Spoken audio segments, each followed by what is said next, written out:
When the tide is out, you can walk along the sandbar to the mainland. But when the tide is high, this island's cut off. The only sounds you can hear are the waves and the seagulls. Maybe that's what attracted your father to this place. I'll bet Colonel Graves enjoyed these moments of isolation. Yes, you're probably right.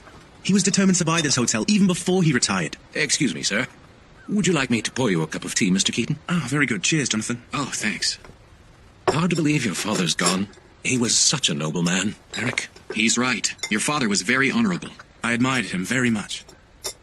Eric, aren't you planning on taking over this place? Oh, you must be joking. Running a hotel doesn't exactly suit me. Oh, why do you say that? Because I want to risk my life in aid of other people. That's the kind of person I want to be. A brave soldier who can take charge of any situation, just like my father. And like you, protecting others, Mr. Keaton. Who, me? Yes, I still remember it. When you took part in the rescue of those hostages at the Iranian embassy, my father told me everything that happened on that day. That's flattering, but no, I know it's only been 2 years since I joined the army, but someday I do see myself getting into the SAS. Nothing's going to stop me from achieving my goal. Who are those men over there? I'm not exactly sure. They look like Germans. I would say they're from someplace close to Poland. Huh? It's nothing. I just overheard those guys talking among themselves. I thought I recognized the accent and I was just trying to place it, that's all. Stop it! Sorry about that. It's this hand that's to blame. Has a mind of its own. I'm a perfect gentleman in every sense of the word, but not this hand. It goes right for you because you're so gorgeous. Bad hand, stay down. Perhaps you've had a little bit too much to drink, Mr. Foster. I'll have to tell my hand. Ooh, settle back with a few drinks and fall in love with a fine lady. A wonderful life, if I do say so myself. He's such an embarrassment. He knew my father in the past somehow, but I couldn't even tell you what the man did for a living. He's certainly not in the same class as either you or my father. Well. Wow, look at that.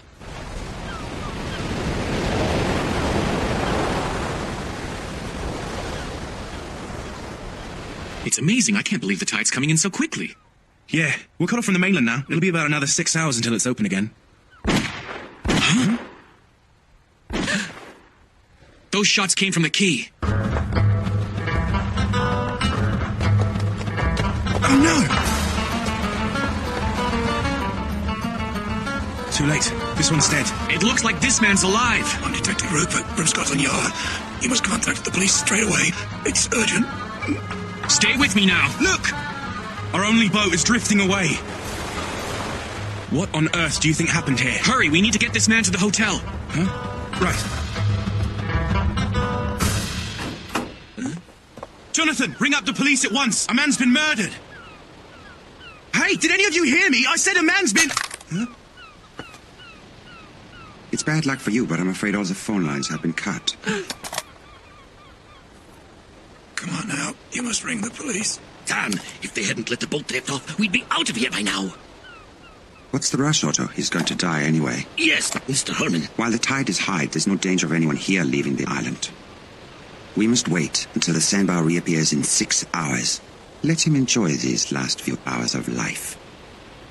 Of all the places Neil could have picked, why did he have to choose such a remote island? Show some respect for the dead. You must remember we are indebted to him for handing over the golden egg to the organization.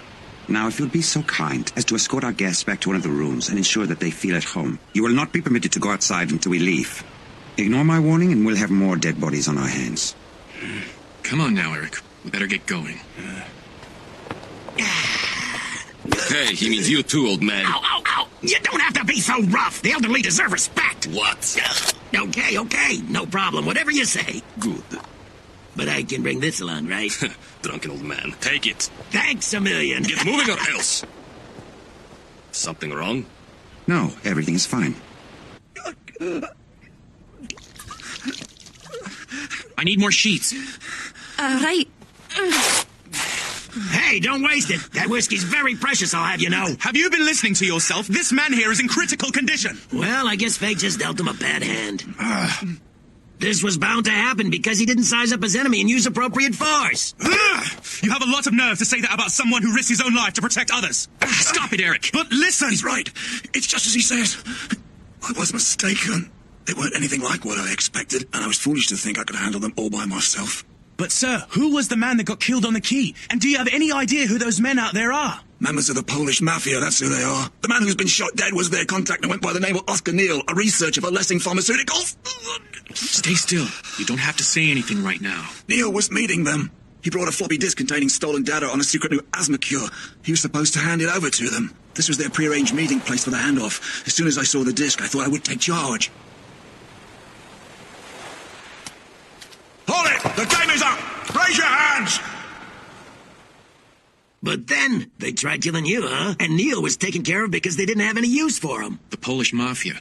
I've heard about them, but I wasn't aware that the syndicate was now operating within the United Kingdom. Why would organized crime be interested in a cure for asthma anyway? The stimulant methamphetamine. It's a byproduct that's created during the processing of the medication. They think they can make money selling it on the street once they study the formula and can figure out how to mass produce it cheaply. I see now. So that's what this is about. They're planning to get involved in trafficking in Eastern Europe and Russia, right? You have to remain conscious, Detective Rupert. He's not going to pull through if he's got to wait 6 more hours in his condition. We have to try to make contact with someone on the outside. Is there another boat besides the one that drifted off? There's an old wreck still sitting somewhere in the back of the boathouse. However, I wouldn't count on it being seaworthy. Hey, Mr. Keaton, let's give it a try.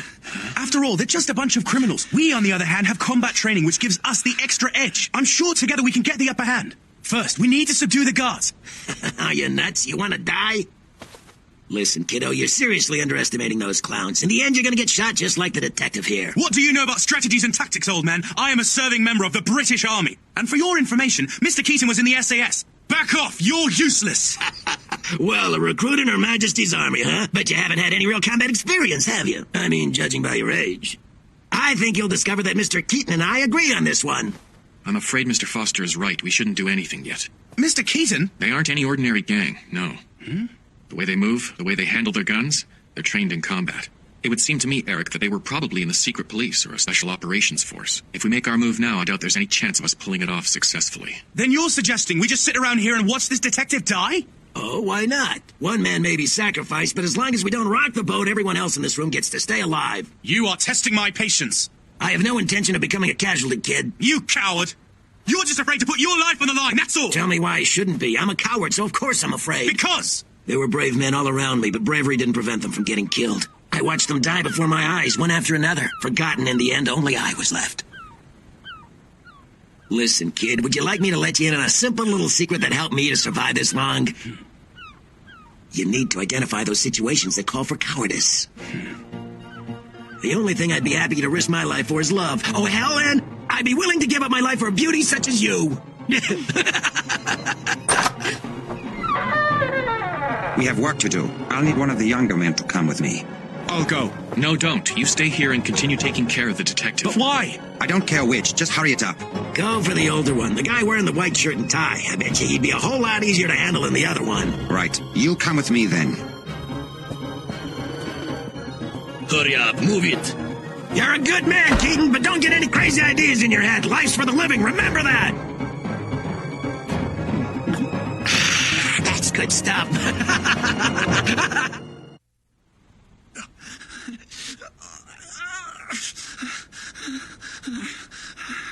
I hate to say it, but he looks bad. He's lucky. He's not bleeding as much as before, but I'm worried.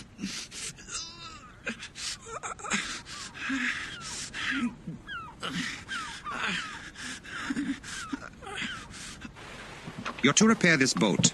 We have tarred boards for you to use. Well, I'm not the handyman type, but I'll do my best to put something together. Watch him close, Carl. If he tries anything suspicious. I know exactly what to do, Mr. Herman. You've seen me in action back in the days when we were in the army. Now, get started.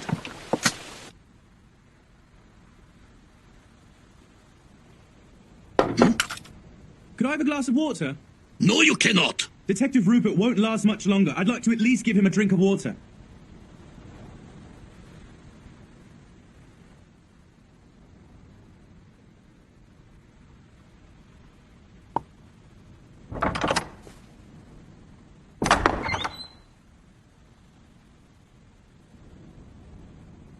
All right, take it. Thanks very much.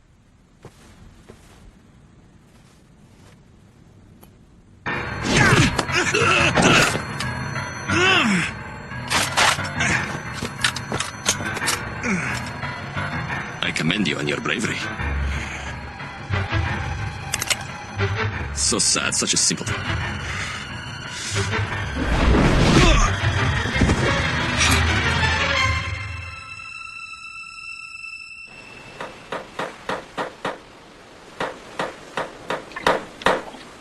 I don't know much about Poland, but I hear that it's absolutely spectacular around Olsztyn Lake during the summer.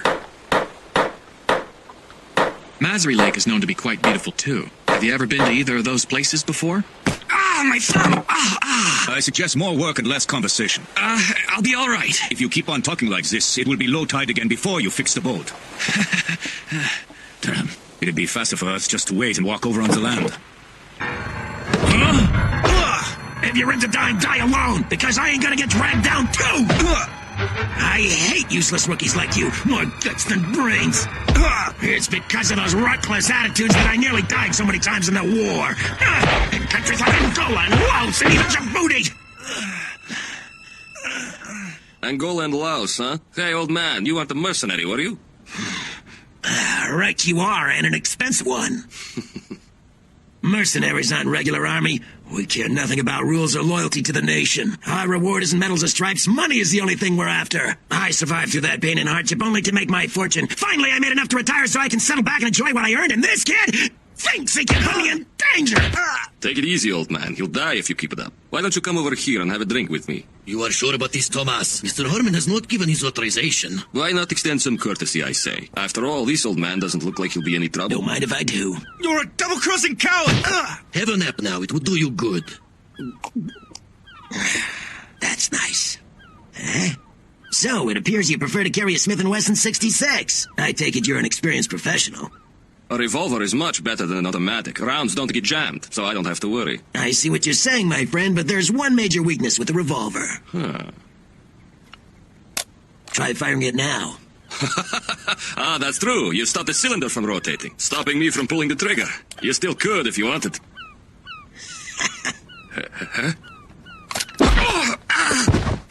You!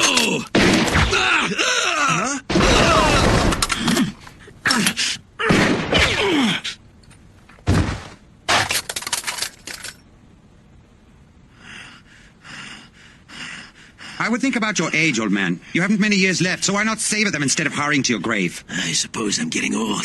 If this were 10 years ago, it would have been you who went down, not me. Indeed, you may be correct. I should have been more careful. You are the famous white leopard of Angola. The white leopard? That's not possible. I only just remembered. You were legendary back in the old days. Everyone knew you as a mercenary. They called you Colonel Foster. Huh?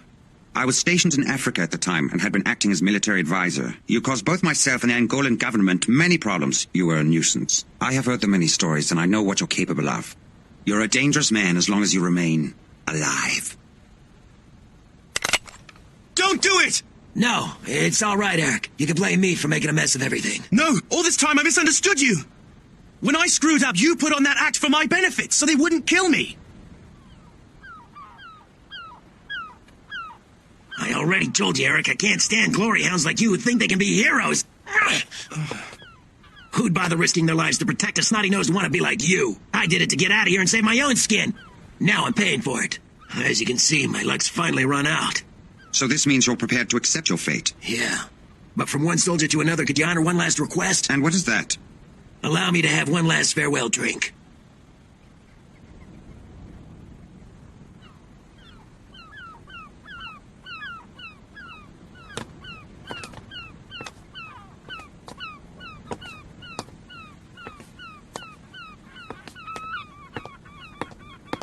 All right, as you wish.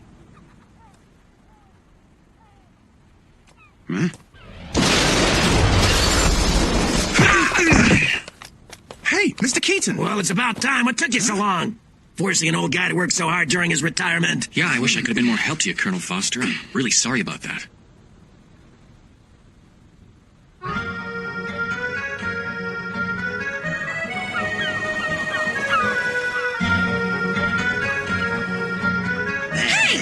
You stay still. You're supposed to be injured. Oh, come on. I deserve a better reward than that, wouldn't you say? Oh, Helen, even though I can only use my left hand, I'm still more impressive than any other man. Oh, I agree.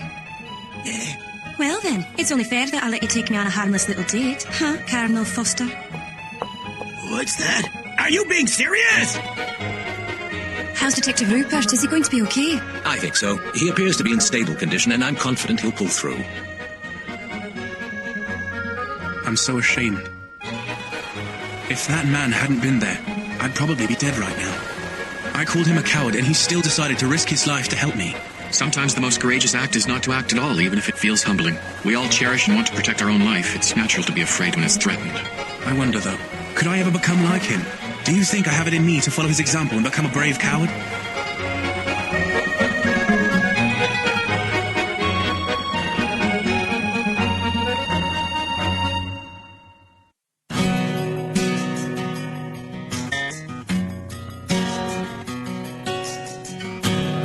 疲れ切っても声も出ないほど自分を切り裂くことはないよ。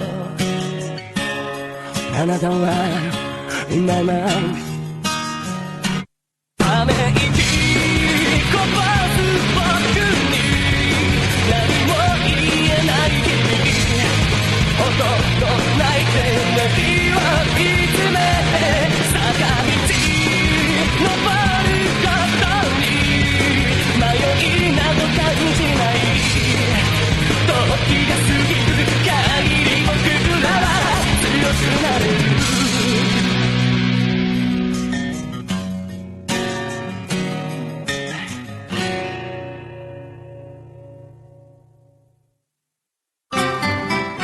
Keaton waits for a man who will shed some light on a rebellious Scotsman. The young man fell in love with the daughter of a hostile family and later was forced to flee and leave her behind. Was he the one who Japanese villagers found washed up on their shores?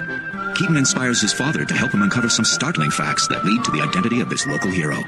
Next time, The Thistle Emblem.